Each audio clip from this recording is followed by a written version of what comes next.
Je vous invite à prendre une petite cuillère et à goûter et à me faire parvenir vos remarques également. Pourtant, quand arrive le moment de comparer leur glace et une autre sans additifs, ils vont pouvoir se montrer fiers du résultat. Laquelle vous préférez? Celle avec stabilisant. Celle avec stabilisant aussi. Oui, pareil. On dirait une vraie crème glacée. D'accord. Pour eux, il n'y a pas photo. Et pour le consommateur non plus. Mais que trouve-t-on exactement dans ces additifs qui permettent de fabriquer des produits light? Et sommes-nous suffisamment informés sur leur composition?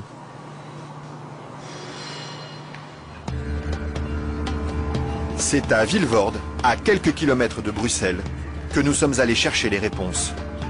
Au bout de cette zone industrielle se cache une usine très discrète, filiale d'un des plus grands groupes chimiques européens. On y fabrique l'un des additifs les plus utilisés par l'industrie, le E441, plus couramment appelé gélatine.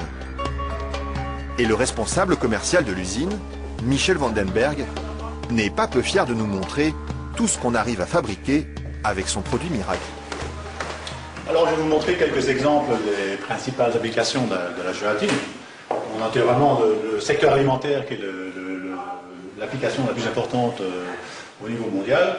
Alors vous avez ici tous les produits gélifiés. Le premier marché pour lui, ce sont les bonbons. Mais on trouve aussi sa gélatine dans des gélules pharmaceutiques, des pellicules photos et même des shampoings. Dites-moi, il y en a partout de produits finalement. Ce serait pas mal qu'il y en ait partout. Mais pour ça, il faut produire toujours plus. Alors ici, l'usine tourne à plein régime. Et la fameuse gélatine de Michel Vandenberg, la voici qui sort, tout au bout de la chaîne.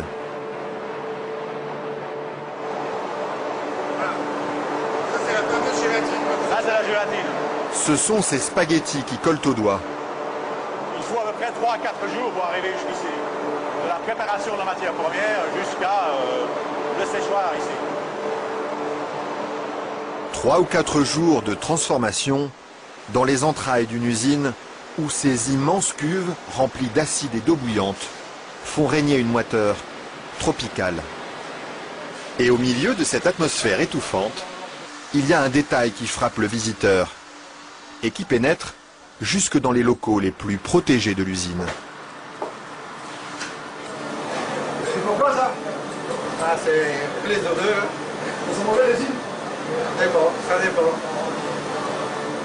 Une odeur âcre d'acide et de graisse brûlée qui flotte sur tout le site jusqu'à l'extérieur de l'usine. Et la raison de cette odeur, la voici. C'est la matière première avec laquelle on fabrique la gélatine. Ça c'est la matière première. Nous traitons donc la couenne, la peau de porc. D'accord. De la peau de porc qui arrive par palettes entières dans son usine. Une matière première qui ne lui coûte presque rien et qu'il achète dans toute l'Europe. Ceci vient de Hongrie. Ça vient de Hongrie, d'accord. Voilà. Et tous les jours, près de 150 tonnes de couenne de porc attendent dans ce hangar d'être dévorées par un monstre d'acier au nom évocateur, Dinosaurus.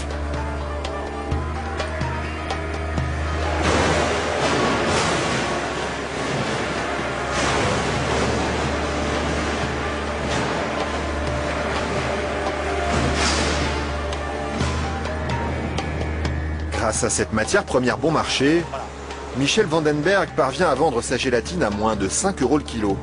Un prix défiant toute concurrence qui lui ouvre sans cesse de nouveaux marchés. Et celui qui marche bien en ce moment, c'est justement le marché des produits light. Attendez, il ne faut pas filmer ça à 1 minute.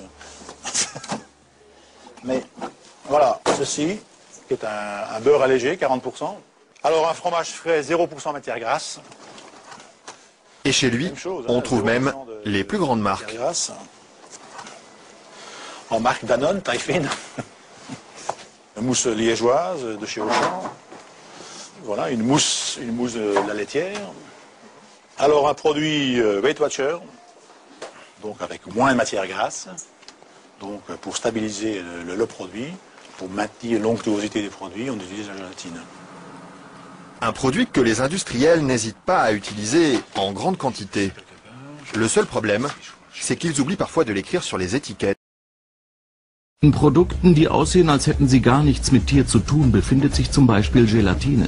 Sie wird meist aus Haut und Knochen von Schweinen und Rindern hergestellt.